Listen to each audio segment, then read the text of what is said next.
minutes, and the speech project is how to say it.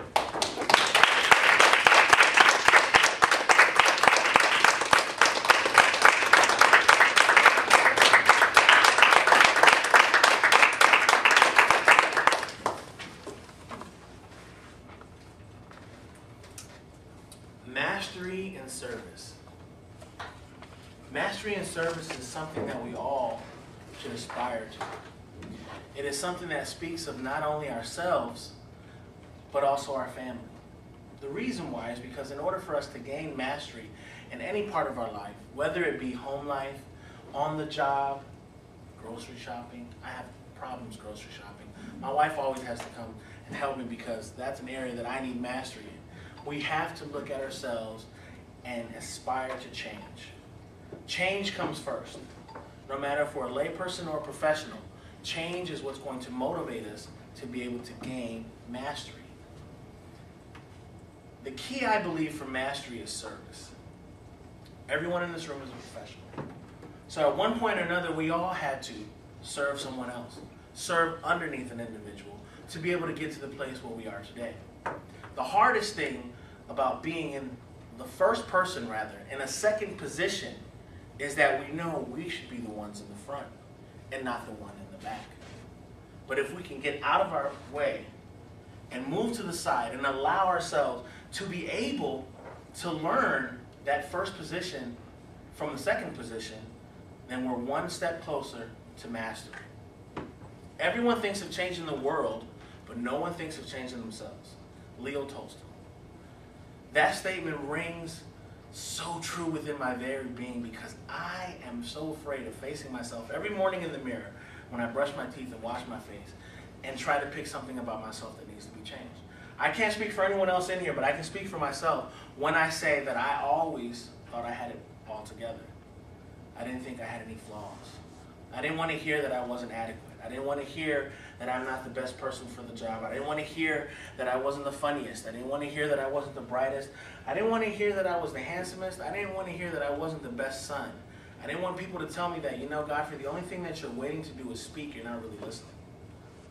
These are things that I needed to change for myself in order to gain mastery, in order to gain expert skill, in order to attain that knowledge that I need to propel myself into a place where I not only change myself, but I change my family. If I change everybody in my house because I made a change, then my neighbors make a change. Then the area makes a change. My sons and daughters go to school, they make changes. Those individuals are changed because they're learning how to master themselves.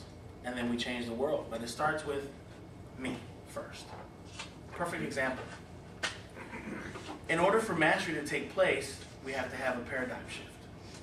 In other words, we have to look at something differently than how we're viewing it right now. And the example is when we were all young, everyone tried to do this. Unfortunately, some of us still can't do this. And the reason why is because we're looking at it differently. Or rather, we're looking at it the same way. If you look at it differently, if you look at whatever arm you use, I rub this way too.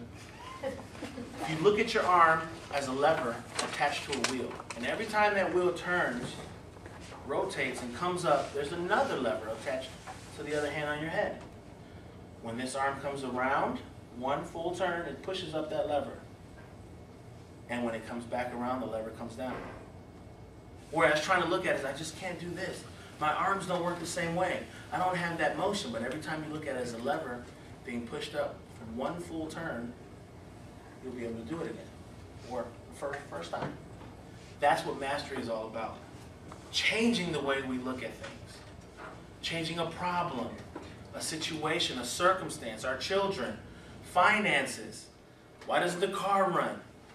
Whatever you view that needs to be changed, it involves mastery. Because eventually, we'll get to that place where we'll be no longer the second person, or rather the first person in the second position, but we'll be the first person in the first position. A man by the name of Noah Jones says, if you can't see yourself being the first person in the second position, then you will not be fit to lead. And everyone in this room, I believe, are leaders.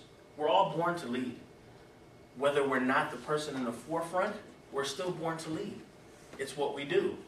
It's ingrained in every individual in this world is ingrained to lead. That's something that we have to aspire to. That's something we have to teach our children. That is something that we have to show them, that you can be a leader, but you have to master yourself.